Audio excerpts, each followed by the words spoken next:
Our Daily Bread, April 9, 2024 by Karen Pimpo, then entitled Clothed in Christ. Ang scripture natin is Romans o mga taga-Roma Kapitulo 13, versikulo 11 hanggang 14. Sabi dito, gawin ninyo ito dahil alam nyong panahon na upang gumising kayo. Ang pagliligtas sa atin ay higit ng malapit ngayon kaysa noong tayo unang sumampalataya sa Panginoon. Namamaalam na ang gabi at malapit ng lumiwanag.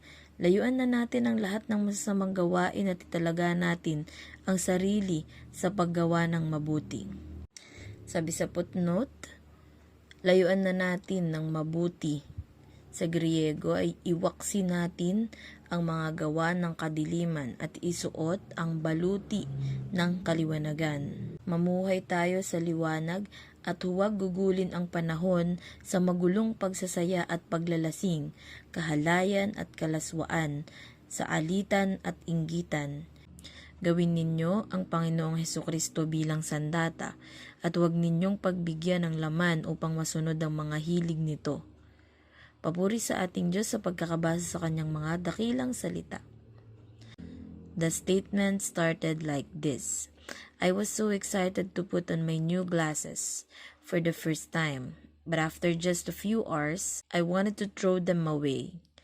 My eyes ached and head throbbed from adjusting to the new prescription.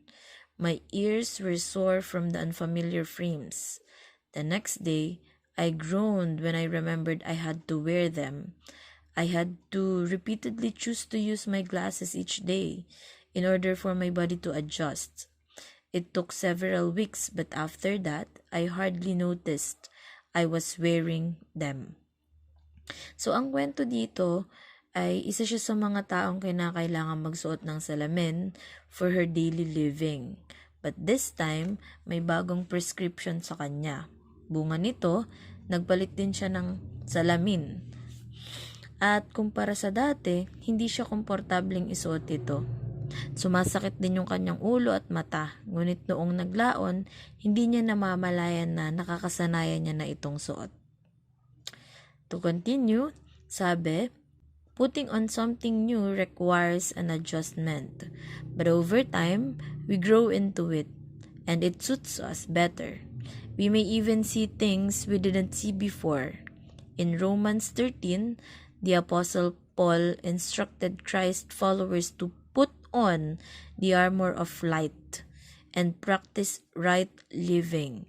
They had already believed in Jesus, but it seems they had fallen into slumber and become more complacent. They needed to wake up and take action, behave decently, and let go of all sin.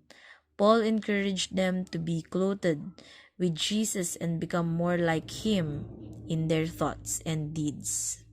Kayo ba? Natutunan nyo na bang alisin at baguhin ang nakasanayan? Naging madali ba? Sa akin kasi hindi.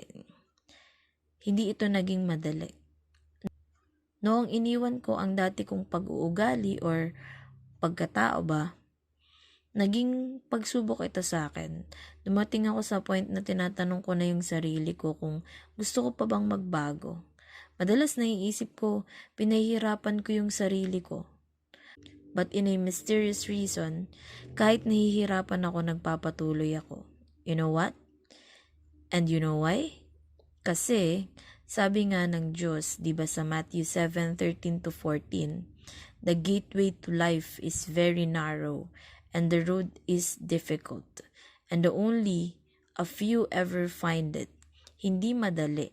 Ngunit kung ating sasanayan ang ating sarili na lumakad sa makitid na daang ito, hindi na natin ito gaanong iindahin dahil nakatingin na tayo sa dulo ng lakbayin at hindi sa hirap ng paglalakbay. And now, I know I still have a lot to learn and to discover. Still a sinner and struggling.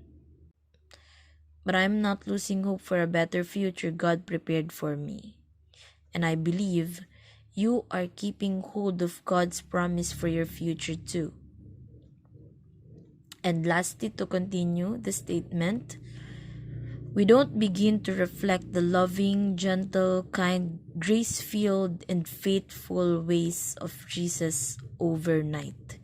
It's a long process of choosing to put on the armor of light every day, even when we don't want to, because it's uncomfortable.